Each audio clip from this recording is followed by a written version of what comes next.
Essa mensagem, filhos, Deus me deu em 2012. Eu preguei essa mensagem quando ainda estávamos celebrando lá no Vivere. Foi a minha segunda viagem para a Coreia. Chegando no aeroporto internacional ali de Guarulhos, nós já estávamos com alguns pastores. Me lembro que nessa ocasião o pastor Eupídio foi conosco aqui da Renovada, Batista Renovado. O pastor Eupídio foi conosco à Coreia, era um sonho que ele tinha e eu fico feliz de ter podido, de alguma forma, abrir portas para que ele estivesse conhecendo ali a igreja do David Chu. Então o pastor Eupídio estava junto e nós estávamos ali no aeroporto conversando, e um dos textos que nos saltou na conversa foi Lucas 14. A hora que esse texto saltou, algo aconteceu no meu coração. E assim que entrei na aeronave, uma viagem muito longa, são 2 trechos. No primeiro trecho são quase 13 horas, ou mais de 13 horas num voo seguido. E quem viaja de avião sabe como é, meu irmão. Eu não consigo dormir porque é apertado. Ainda mais um pessoal tamanho GG igual eu. Então, eu naquele aperto eu não consigo dormir. Muito difícil, muito raro.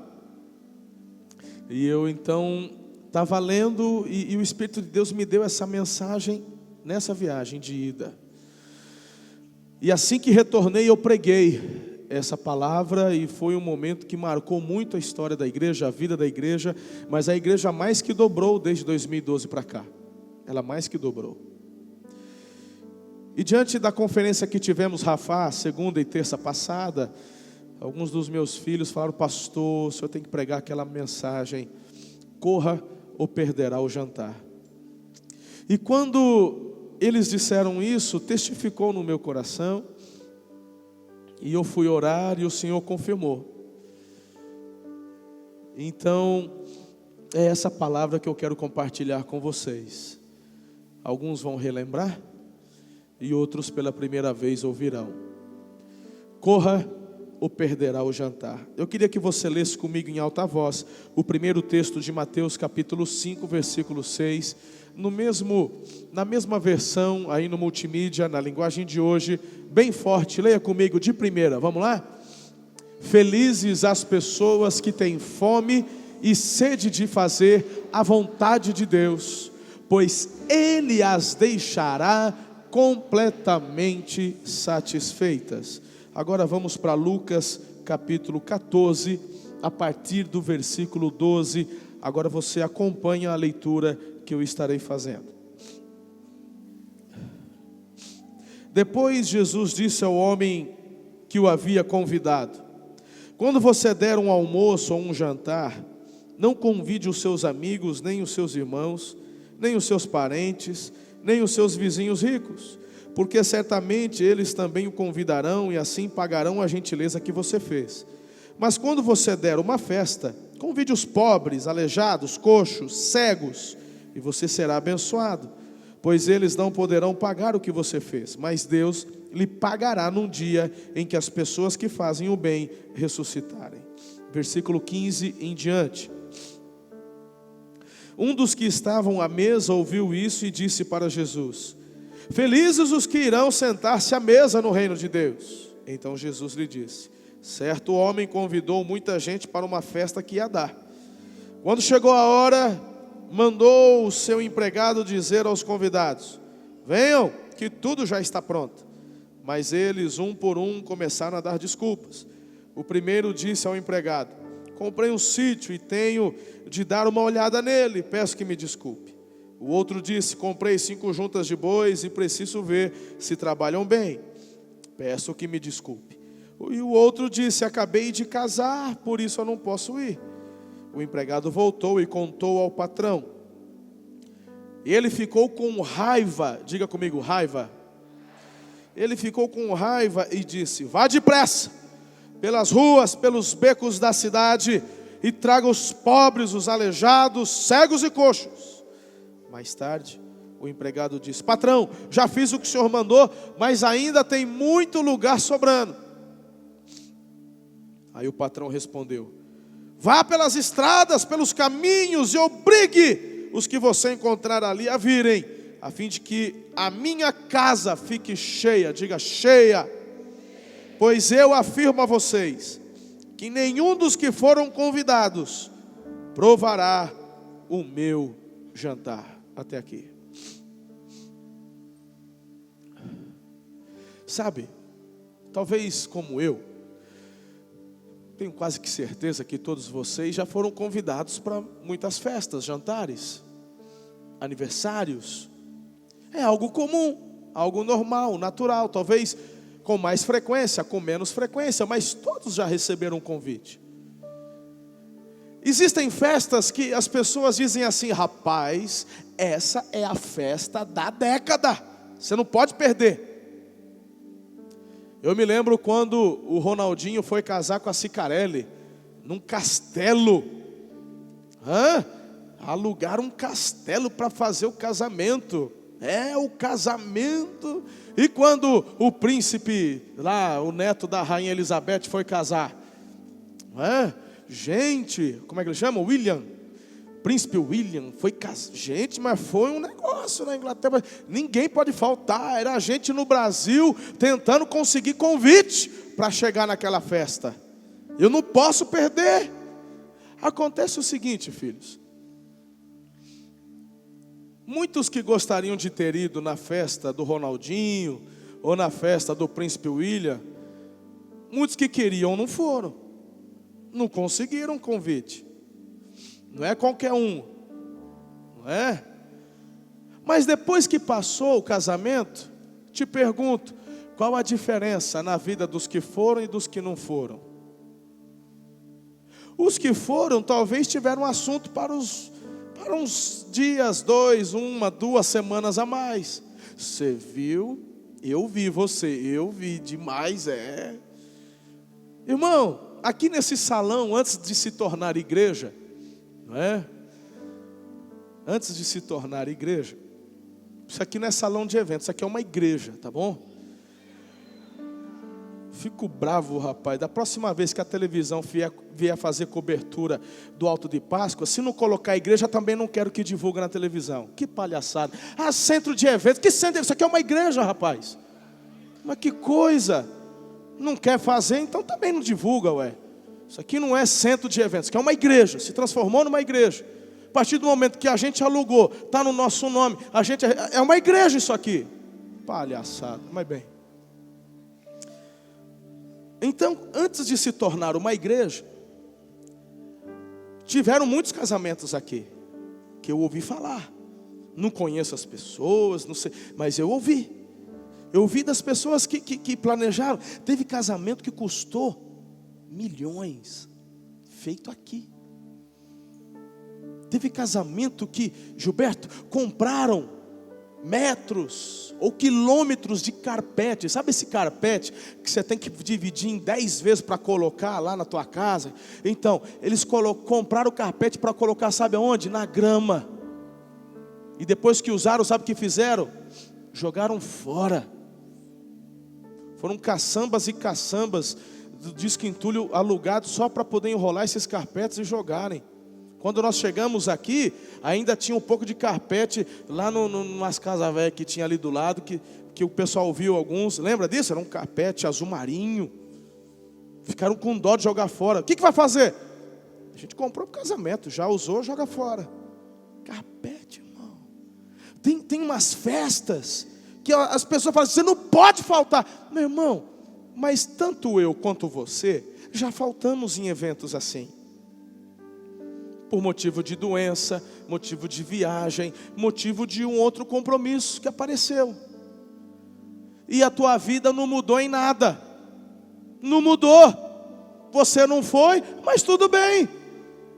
E eu vou te falar, mesmo num casamento de R$1 milhão, só de perequetê, meu irmão, tem gente que sai do casamento que teve R$1 milhão de investimento e ainda fala mal. Porque a festa do Ronaldinho lá, porque do príncipe, porque eu não gostei do sapato, onde já se viu. Que vestido é esse? Meu irmão, não adianta, né? Sempre tem. Então o máximo que vai acontecer, se você não for num casamento, numa festa dessa, é que talvez você não vai ter assunto para os próximos dias para conversar. E vai deixar talvez de experimentar algumas esquisitices aí, que o pessoal vai servir para comer, que eu vou te falar uma coisa. Acho que é mais sorte do que privilégio. Já pensou você comendo tal do escargot? Né? Então, às vezes não ir numa festa dessa é livramento. Aleluia. Mas quando a gente olha para esse texto que eu acabei de ler, o texto está falando do quê? De uma festa. O texto está falando de um jantar. Mas o texto diz o seguinte: esse jantar não é como o casamento do Ronaldinho, do príncipe William, seja lá quem for. E esse jantar, essa festa, se você faltar, você está lascado. Essa é na nossa linguagem caipira aqui do interior. Você está na roça. Porque esse jantar altera o curso da tua vida no que diz respeito à eternidade. Por isso o tema: corra ou perderá o jantar. E quando eu estava naquela aeronave, orando, lendo, Deus me deu 5 lições dentro desse texto. E a primeira lição que Deus me deu com relação ao texto é esse: não acredite na mentira, que Deus só quer qualidade e não se importa com quantidade. Não acredite na mentira que Deus não quer qualidade e não se importa com quantidade. Você viu os textos que eu li, queridos? A fim de que a minha casa fique cheia. Olha para mim, presta atenção. Crescimento incomoda. Crescimento incomoda, filhos. Não é fácil crescer. Eu já disse isso, eu tenho constantemente lembrado e conversado com vocês. O pessoal bate em mim de tudo quanto é lado. O pessoal fala, critica. Porque crescimento incomoda. Olha para mim, olha só que interessante. Vocês se lembram quando vocês eram adolescentes? Quem é professor de adolescente aqui na escola sabe do que eu estou falando. Aquela fase onde todo mundo é igual. 9, 10, 11 anos. Todo mundo igual. A maioria tudo do mesmo tamanho. Com exceção de uns Alexandrão da vida, né? Que, enfim. Mas na maioria tudo mais ou menos o mesmo tamanho. É ou não é? Mas fala assim, de repente chega o estirão para o menino. E o estirão não é assim, gente. O diretor faz uma reunião com os professores, prestem atenção. Esse mês, abril, maio, junho é mês de estirão. Então fica esperto. Não, meu irmão, não existe. Vem. O estirão é quando o adolescente, a criança, o adolescente, ele começa, incrível, ele cresce muito rápido. Parece que dentro dele assim, as glândulas começam vão produzir mais hormônio, vai, pessoal. Aí a voz dele fica meio fina, meio grossa, né? Começa a vir as penugem no rosto, na axila. E nessa hora, ele dá aquela... Eu me lembro do meu estirão. Eu sempre fui gordinho, irmão, mas no estirão deu uma esticada, fiquei magrinho. Falei, rapaz, pena que eu não soube aproveitar muito bem. Mas tem a galerinha aqui que chega no estirão, emagrece e fica firme. Parabéns. Mas quando o estirão chega na escola, e às vezes, meu irmão, quando o camarada dá uma acelerada, ele se destaca primeiro, aí toda aquela molecada tampinha, e tem um outro que já meio barbado, já tem a voz mais grossa, o pessoal começa a apontar, começa a tirar sarro. Porque crescimento incomoda. Mas é interessante que todo mundo quer crescer, todo mundo quer ser igual, mas como ele está diferente, então vamos atacar. E as meninas? Eu sou pai de 2 adolescentes, uma jovem e uma adolescente. Eu me lembro quando chegou a fase delas também. E a mulher não é a voz.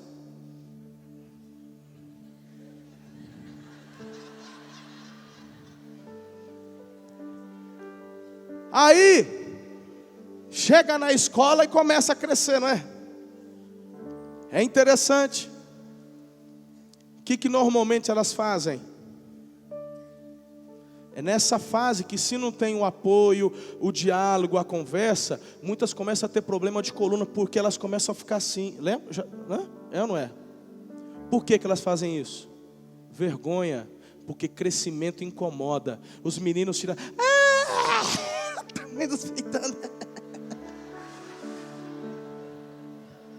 As outras meninas tiram sarro. Aí você viu? Ai, que horror. Aí eu não... Olha, que mentira, deslavado. Tudo, quando dá nos 15 anos, pai, eu quero pôr silicone. Mas quando começa, tira sarro da outra. Esse calor abençoado de Araçatuba, 40 graus, e as meninas vão para a escola de jaqueta. Para quê? Para esconder. Estou exagerando, professores? Então é desse jeito. Porque crescimento incomoda. Depois todo mundo cresce. E quando fica igual, acaba essa palhaçada. Eu me lembro que eu ouço essa mentira desde que eu era pequeno na igreja. Deus não se preocupa com quantidade. Deus, o que Ele quer é qualidade. Então, meu irmão, você pega essa página da Bíblia, rasga e joga no lixo. O que eu faço com isso aqui? Porque eu não consigo ver outra margem de interpretação no texto que eu acabei de ler para você. O nosso Deus é um Deus que Ele ama pessoas, Ele ama vidas. Ele diz: eu quero a minha casa cheia.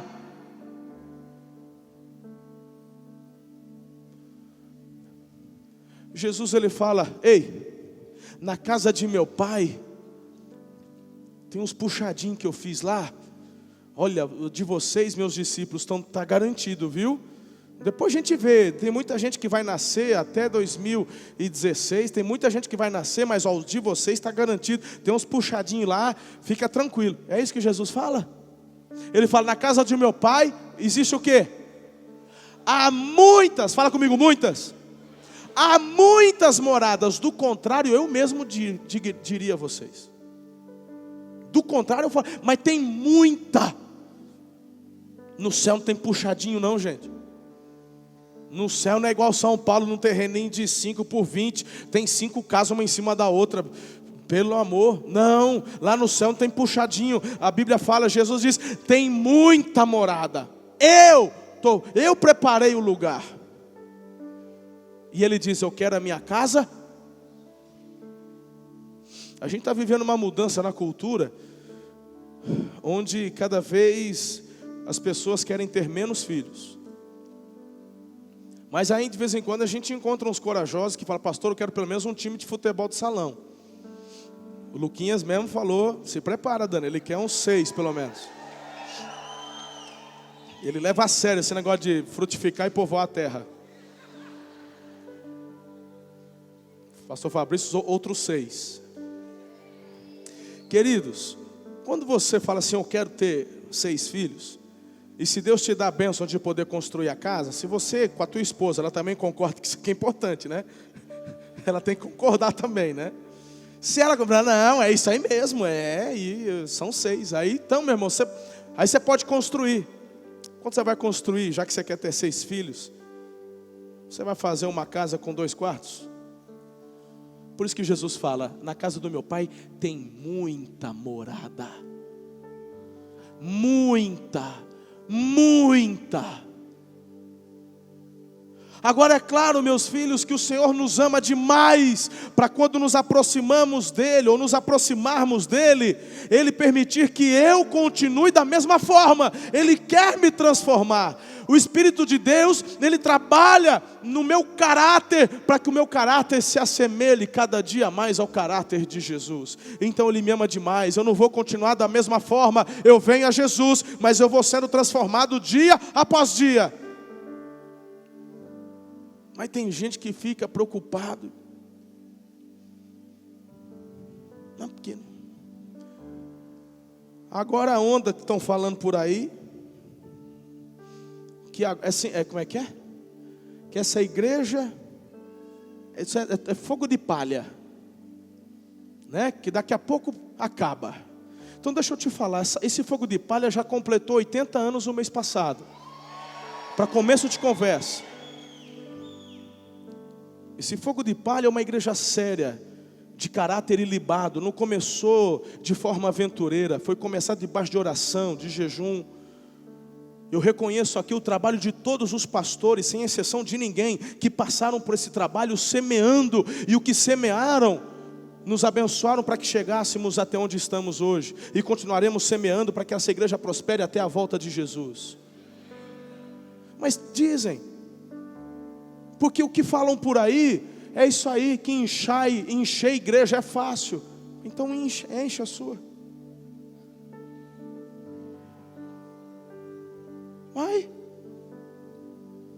Vai, enche. Você não falou que é fácil? Porque isso eu escuto, meu irmão. E eu não estou falando tacando pedra, porque eu já disse isso. Eu estou fazendo meia culpa aqui. Eu já fui pastor que pensei dessa forma. Então enche. Agora, o que eu prego aqui na igreja, que o pessoal fala assim, é só falar o que o povo quer ouvir. Então tá bom, irmão. Minhas mensagens estão no YouTube. Terça-feira eu trouxe uma palavra aqui que já estou apanhando nas redes sociais, já estão falando mal de mim, porque me posicionei com relação a algo na terça-feira. Se você não veio, também não vai saber. Se tivesse vindo. Tem certas coisas que o Espírito Santo manda falar, a gente fala, e não é para agradar as pessoas, irmão. É porque eu quero ser fiel ao meu Deus, porque quem vai me cobrar é Ele, não são vocês. E você vai falar para mim que a igreja é de oba-oba? É porque crescimento incomoda. Crescimento incomoda. E deixa eu te dizer algo, filhos. A minha visão é com o reino de Deus nessa cidade, nessa região, no país e entre as nações. Eu tenho um carinho enorme, eu sou aliançado com o pastor Samuel da comunidade, aqui é meu amigo. A gente tem uma aliança para ver essa cidade ser transformada. Eu vibro com as vitórias dele, eu vibro quando a igreja dele cresce, eu vibro com a multiplicação das células dele. Acabei de falar do pastor Eupídio, foi comigo para a Coreia. Eu vibro, meu Deus, e eu quero que as igrejas sérias que amam a Jesus com sinceridade e são fiéis e leais à palavra de Deus, que também cresçam, multipliquem.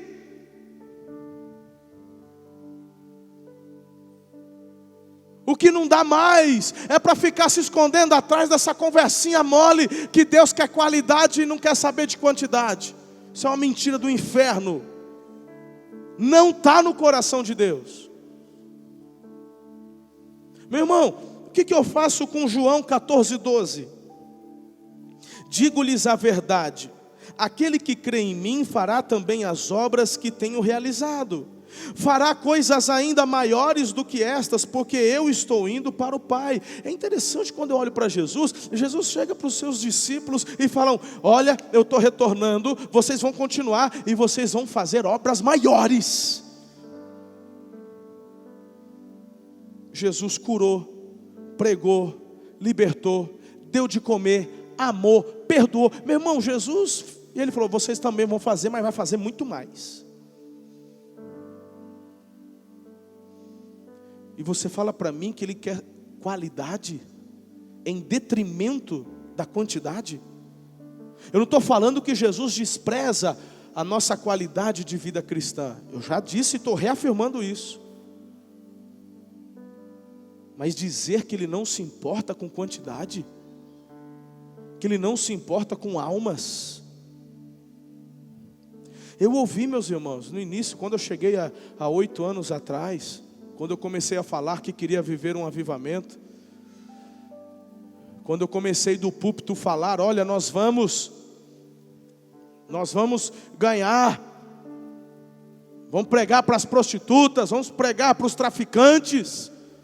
Eu ouvi de pessoas dessa igreja dizendo: pastor, toma cuidado, porque assim, a nossa igreja é uma igreja familiar, né? uma igreja familiar. Então, começa a chegar gente de tudo quanto é. Não é assim, né, pastor? Tem tanta igreja espalhada na cidade, né? Então a nossa é mais família. Então Jesus agora tem clãs dentro da cidade dele, nas igrejas dele. Então quem era traficante, quem era prostituta não pode vir nessa igreja, só pode ir naquela. Que palhaçada é essa? Sabe qual é a palhaçada? É quando o ser humano governa a igreja no lugar do Espírito Santo. Aí acontece esse tipo de coisa. Quando chega, meu irmão, a base é a palavra. A base é a palavra. Venha para Jesus do jeito que está, mas Ele vai transformar teu coração. Você não vai continuar do mesmo jeito. E vocês têm me visto pregar aqui. Meu irmão, quantas vezes eu falei, você não está afim, vai embora. Vocês já me ouviram falar, eu não fico alisando. Quantos de vocês que vieram, talvez de alguma outra igreja, eu fiquei no teu encalço, olha, fica aqui, vem para cá, muda para cá. Tem gente que ficou até magoadinho comigo, porque eu nunca nem cumprimentei. Porque eu estou preocupado com quem não tem Jesus, irmão. Eu não quero pescar no aquário de ninguém, não. Tem muita gente sem Jesus para a gente ganhar aí fora.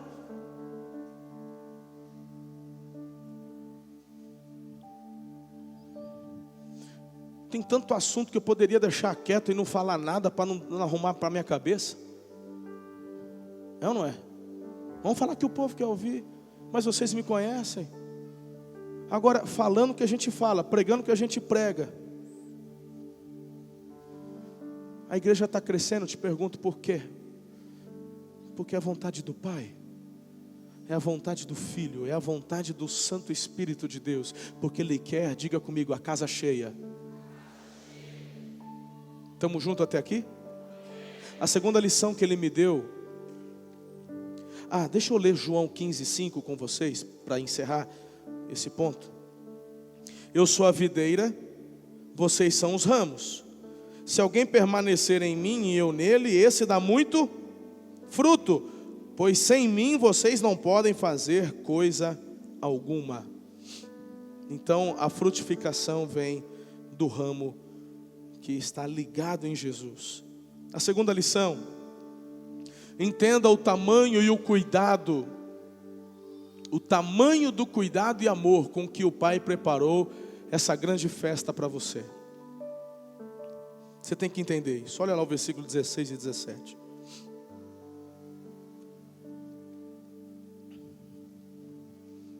O texto diz: está tudo pronto. Ei, pastor Gilberto celebrou a ceia do Senhor. Tetelestai. Está consumado. Está tudo pronto.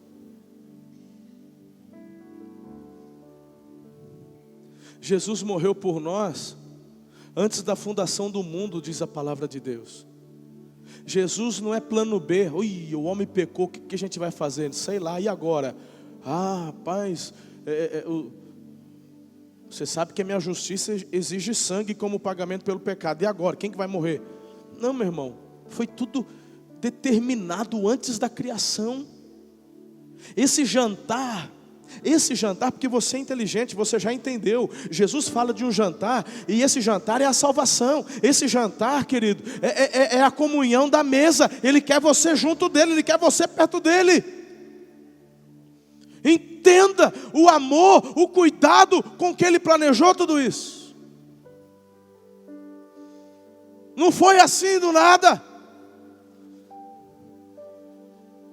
Jesus morreu por mim, por você, antes da fundação do mundo. Entenda isso.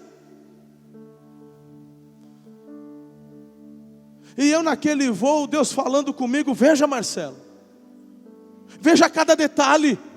Aí a gente anda pelo Velho Testamento, a gente começa a enxergar as promessas do Velho Testamento, e como todas as promessas se cumprem fielmente em Jesus.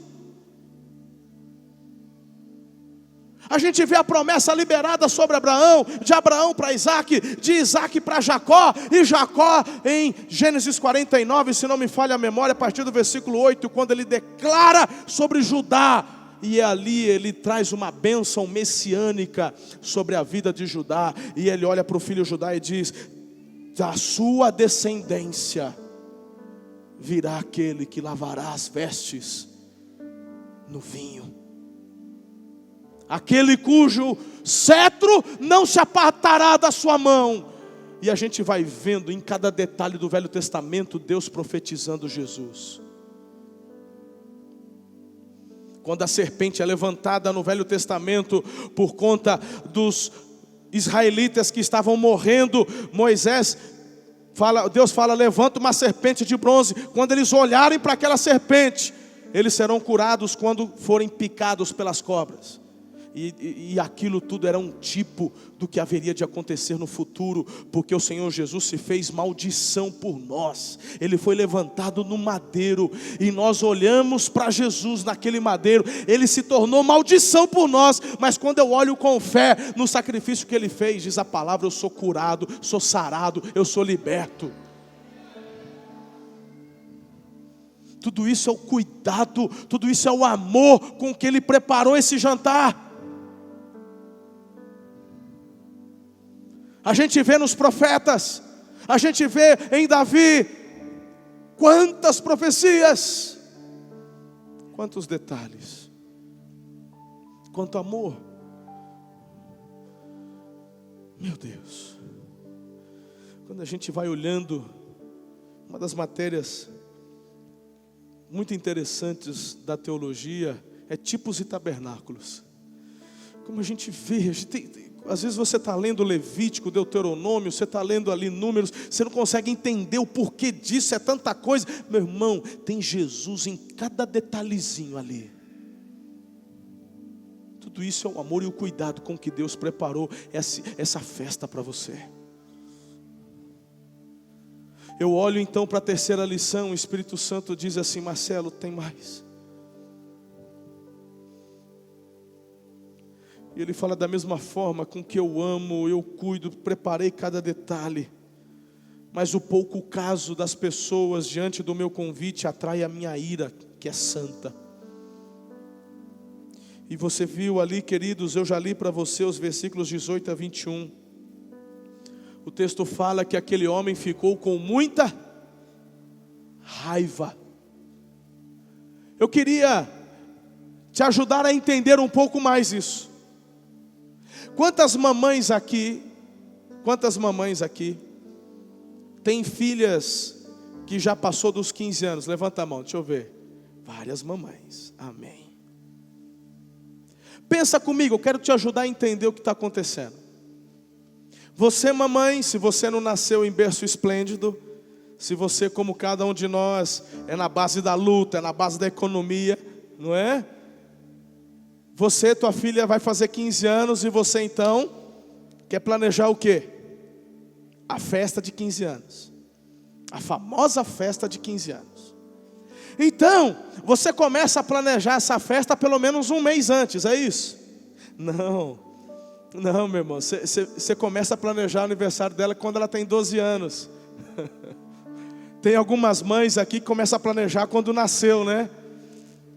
Às vezes tem mãe que quer realizar o sonho porque não teve a festa na vida da filha. Mas tudo bem, esse é um outro sermão, deixa para um outro dia. Mas você começa a planejar pelo menos com 2, 3 anos de antecedência a festa de 15 anos da filha. Aí você vai fazendo o quê? Economia, não é? Aí você vai economizando, você abre mão de algumas coisas.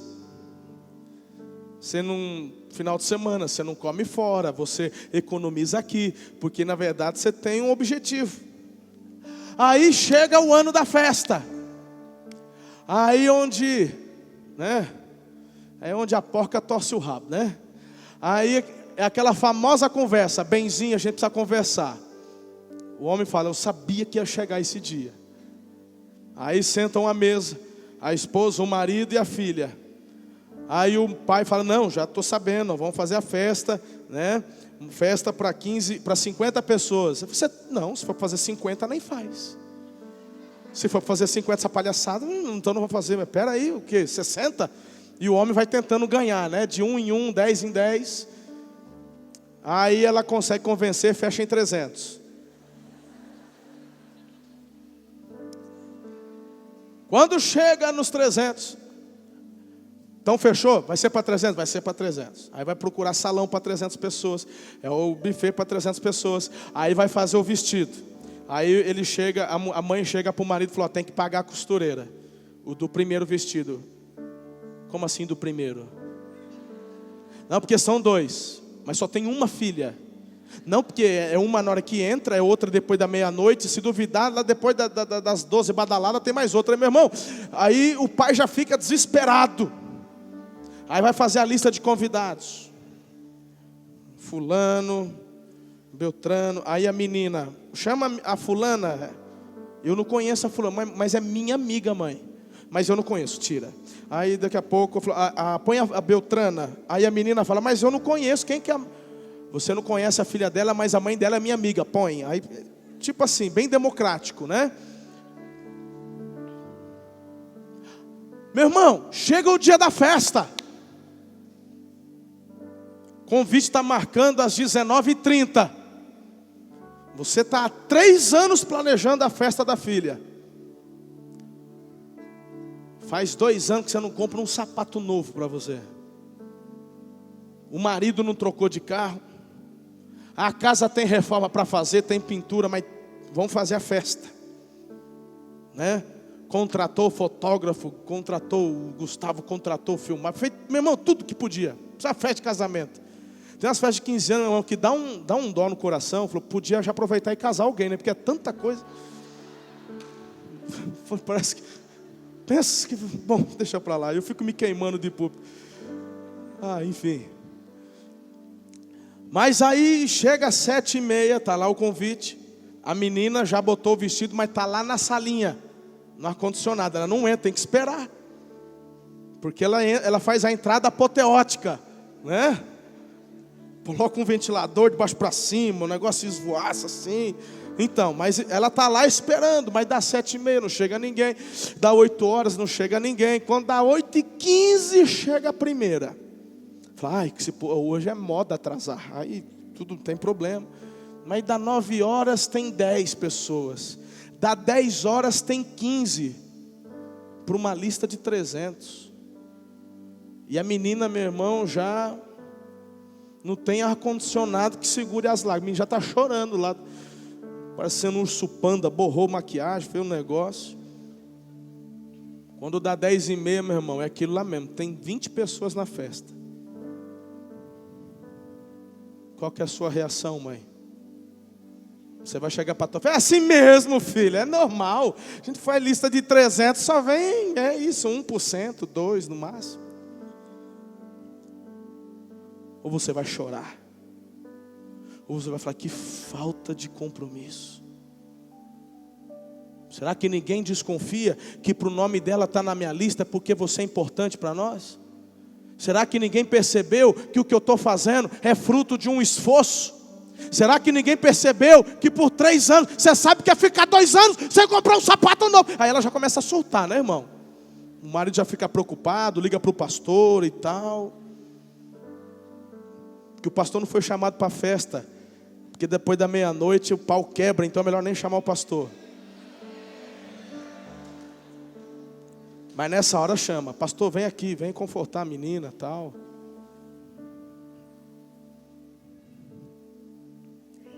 Irmão, você ia ficar com raiva. Numa comparação muito pequena, muito, é mais ou menos do que o texto está dizendo. A salvação foi preparada com muito amor e cuidado e carinho. Essa salvação foi planejada. Ele deu a vida do filho dele. E de repente ele chega para os seus. Ele chega para o povo de Israel. Mas o povo de Israel o rejeita. E começa com desculpinha. A ira santa se acende. Nesse momento o Espírito Santo me ensinou uma terceira coisa. Ele fala: Marcelo, suas desculpas revelam de fato onde está o teu coração. As desculpas daqueles que estão rejeitando o meu jantar, a minha festa, revelam de fato onde está o coração. O pessoal do multimídia dormiu. Põe aí o ponto 4. Quando a gente, querido, começa com desculpinha esfarrapada, está revelando de fato onde é que está o meu e o seu coração. Eu fico impressionado porque tem muita gente que chorou. Falou: Deus, eu preciso de um emprego especial. Ah, Deus, porque eu preciso do casamento. Deus, porque agora eu preciso de um filho. Deus, porque eu preciso da cura. Aí Deus vai lá e dá. E depois você usa o que Deus te deu para colocar como desculpa para não ir, não fazer, não se envolver. E aí? Eu tenho que ir para o sítio? Eu comprei um sítio? Eu tenho que ir lá dar uma olhadinha, não posso ir? Eu comprei 5 juntas de bois, eu tenho que ver como é que está funcionando? Ah, porque eu casei. Pastor, você sabe, depois que a gente casa é 2 anos de adaptação. Não dá para me envolver com nada não, pastor. Na verdade, você está revelando onde está teu coração. Quantas pessoas, querido, que nós oramos por cura. Deus dá um filho, Deus dá o filho, a pessoa se afasta, esfria. Olha para mim. Eu estou caminhando já para a conclusão dessa mensagem. Tira sua atenção não, fica aqui comigo.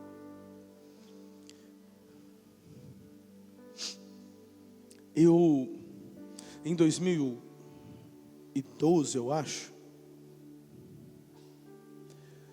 eu fui convidado para um evento que a presidente veio aqui em Araçatuba do início dos trabalhos junto ao estaleiro. Eu fui convidado, junto com as autoridades. Aí a gente ganhava um broche, terno, gravata, né? Todo mundo ganhou um broche. Só que era broche diferente daí. Tinha um broche que com esse broche você chegava até tal lugar.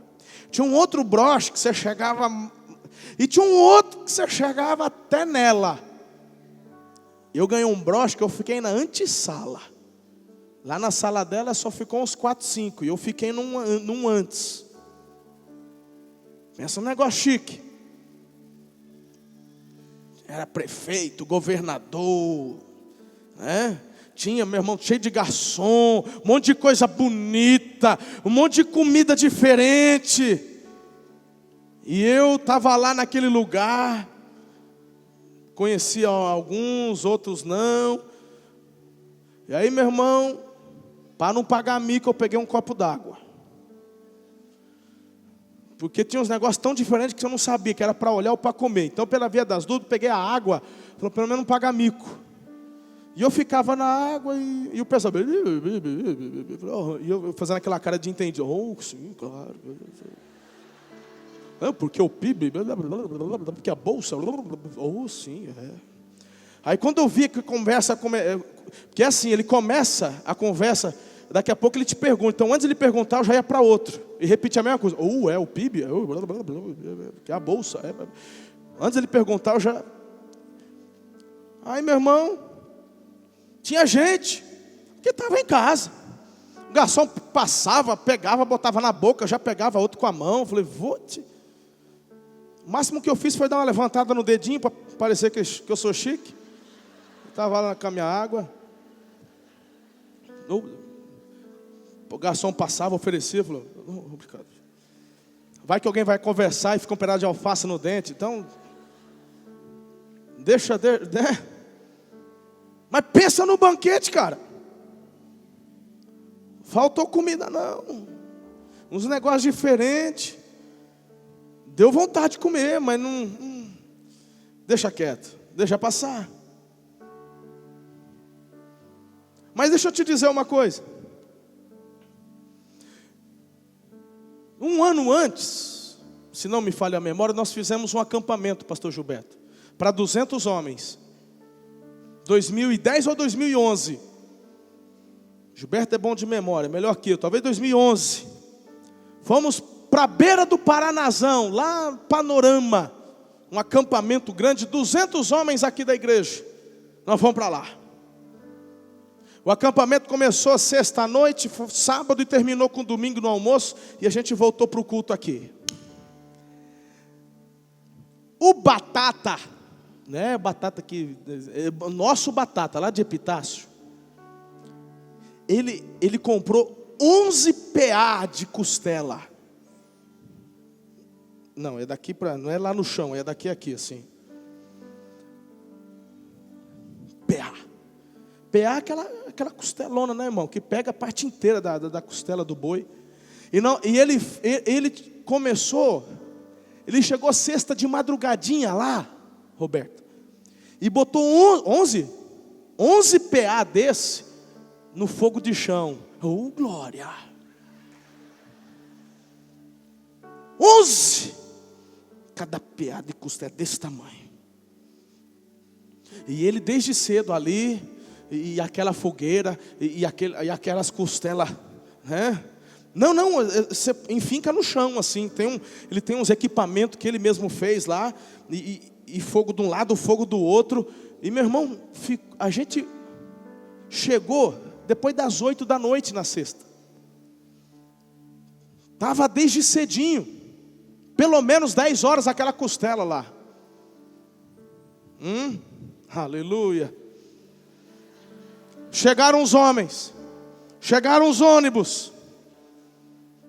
Pensa, 200 barbados, irmão. Aí, escuta,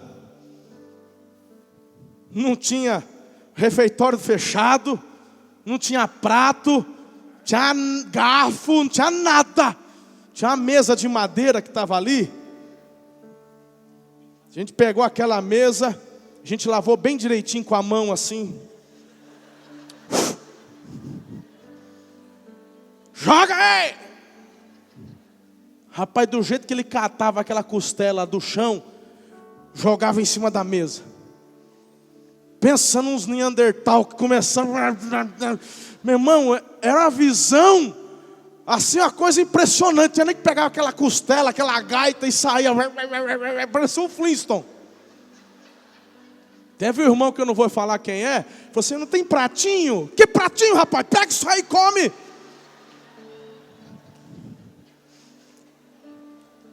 Rapaz, não tinha faca. A faca era a faca do churrasqueiro, mas estava tão macia que ninguém ia chegando, pegando lasca daquela costela e ia comendo. Meu irmão, era gordura que descia na camisa, no rosto, na barba, virou um negócio.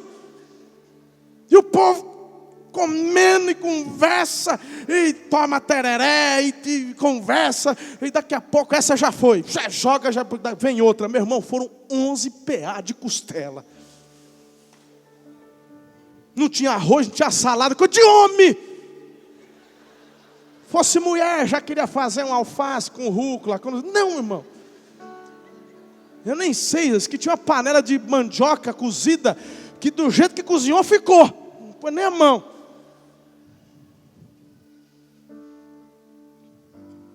Pastor, o que tem a ver?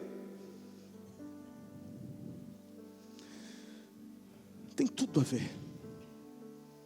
Quando eu olho para a igreja, às vezes eu vejo muito de vocês igual o pastor Marcelo no evento da presidente.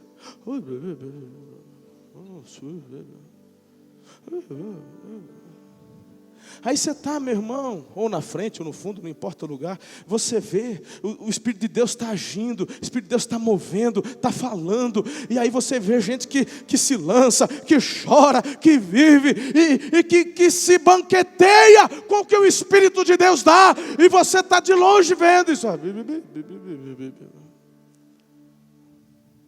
Mas tem gente que quando vem para o banquete, fica igual esses homens comendo costela.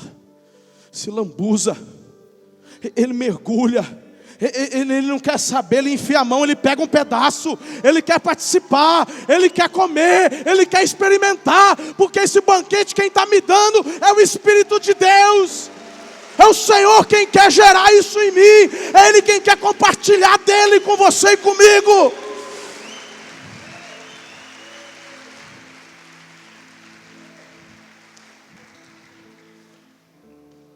Porque deixa eu te falar uma coisa. Eu te contei 2 experiências que eu vivi. Qual delas você ficou com vontade de experimentar?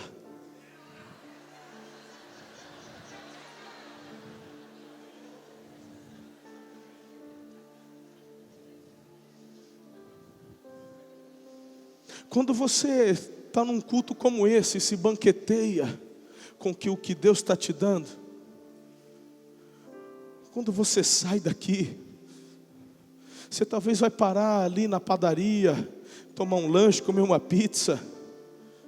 Você vai para algum lugar, e meu irmão, onde você vai, você começa a contagiar, porque você banqueteou. As pessoas vão olhar para você e vai ver mancha de gordura na camisa, na mão, na barba, no rosto. Onde é que você estava? Eu estava na presença do meu Senhor. Eu estava comendo um banquete com Ele.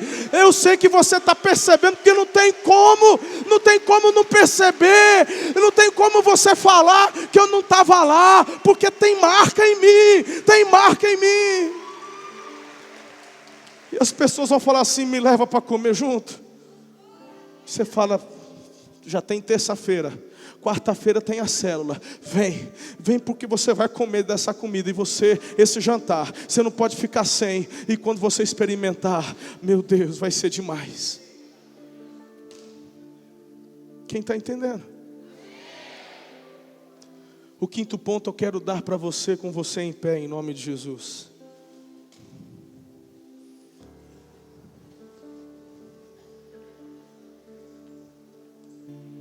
Precisamos insistir com as pessoas quanto ao convite para a salvação. É ordem de Deus. Uma coisa é você chamar para o evento. Olha, outra coisa é você falar: vem para o banquete. Outra coisa é você falar: vem para o banquete. Vem se deliciar. Venha. Vamos insistir. Gente, por muitas vezes eu era averso a esse tipo de coisa. Eu mesmo falava: não, a gente não pode insistir e tal, meu irmão. Mas o que eu faço? Quando a gente pega e tem uma visão inteira da palavra, e textos como esses que acabamos de ver, de estudar, como não insistir? As pessoas estão morrendo de fome espiritual lá fora, e eu e você estamos comendo costela. Eu e você temos banquete, e só nós podemos oferecer esse banquete. O mundo não oferece. Então vamos insistir. A hora que você sair daqui hoje, essa semana, Deus vai te dar oportunidade. E quanto mais esse envolvimento com Ele, as pessoas vão perceber. É interessante, filhos, porque diz a palavra de Deus que naquele dia algumas pessoas vão falar assim: Jesus, em teu nome eu expulsei demônios, em teu nome eu fiz tantas coisas. E Jesus vai falar assim: não te conheço, apartai-vos, malditos, para o fogo eterno. Essa palavra conheço, no grego, ela tem a mesma raiz do hebraico, lá em Gênesis, quando Adão conhece Eva. O Adão, quando conhece Eva, quem que aparece? Caim, o Abel, Sete. Essa palavra conhecer não é saber. Essa palavra conhecer é intimidade. Jesus, porque Jesus é onisciente, Jesus é Deus, Jesus sabe de todas as coisas. Como assim o senhor nunca ouviu falar de mim? Não é disso que eu estou falando. É que eu nunca tive intimidade com você. Você está dizendo que me conhece, você está dizendo que em meu nome você fez, e eu não duvido, porque o poder está no meu nome mesmo. Mas eu nunca tive intimidade com você. Você nunca banqueteou comigo. Não tem marca de gordura no churrasco que você comeu. Que quem está comigo tem as minhas marcas. Quem come comigo à mesa se banqueteia. As pessoas querem ver lá fora, não é religião. O que as pessoas querem ver lá fora é o fruto da sua intimidade com Jesus. As pessoas precisam ser convidadas para um banquete. E eu e você podemos convidá-las. Essa canção, quando eu a ouvi pela primeira vez no ano passado, eu me emocionei muito. Essa canção que fala: onde for eu vou, o que disser direi, o que orar orarei.